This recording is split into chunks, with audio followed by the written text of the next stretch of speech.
করেন।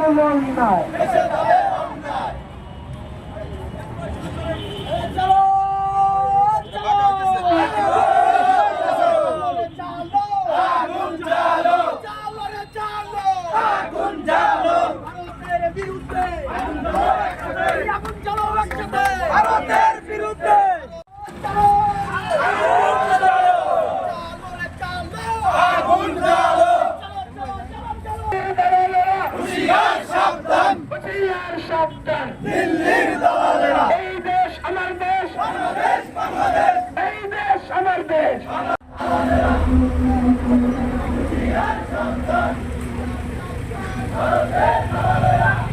বন্ধ করেছে, তাদের মাথা উল্লে ঝাড়া হয়ে গেছে।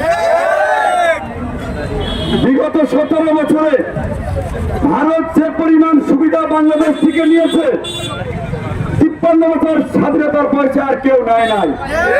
তার এই সুবিধা হঠাৎ করে বন্ধ হয়ে গেল, তার মাথা তো একটু খারাপ হবে। বাংলাদেশের ছাত্র জনতা দীর্ঘ 15 বছর লড়াই সংগ্রাম করে নতুন এক স্বাধীনতা এনে দিয়েছে আমাদের।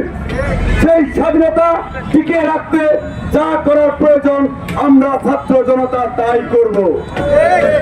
বাংলাদেশ নিয়ে অনেক ষড়যন্ত্র করছে, হাসিনাকে টিকিয়ে রাখতে আমাদের আগরতলায় হামলা করেছে, বিভিন্ন ভাবে কূটনৈতিক ভাবে আমাদেরকে চাপে ফেলার চেষ্টা করেছে।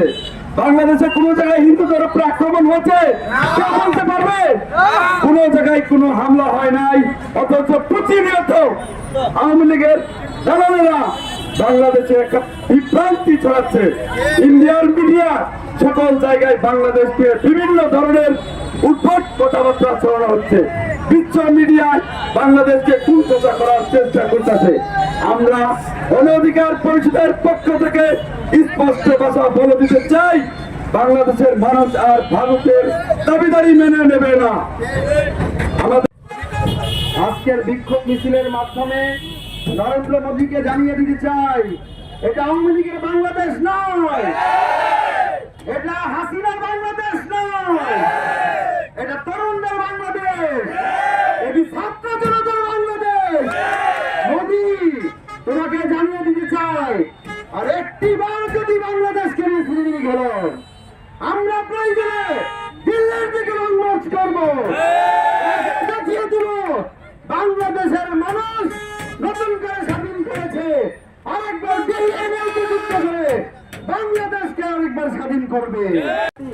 বাঙালি জাতি রক্ত দিতে জানে। বাঙালি জাতি 1971 সালে নিরস্ত্রভাবে দেশকে স্বাধীন করেছে, ঠিক একইভাবে 2024 সালে পুনরায় একইভাবে দেশ স্বাধীন করেছে।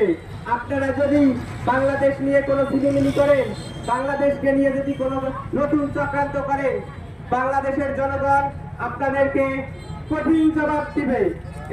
দাঁড়িয়েছি এই আগ্রাসী ভারত, এই ভারত আমাদের সবসময় শোষণ করেছে, এখনো শোষণ করতেছে।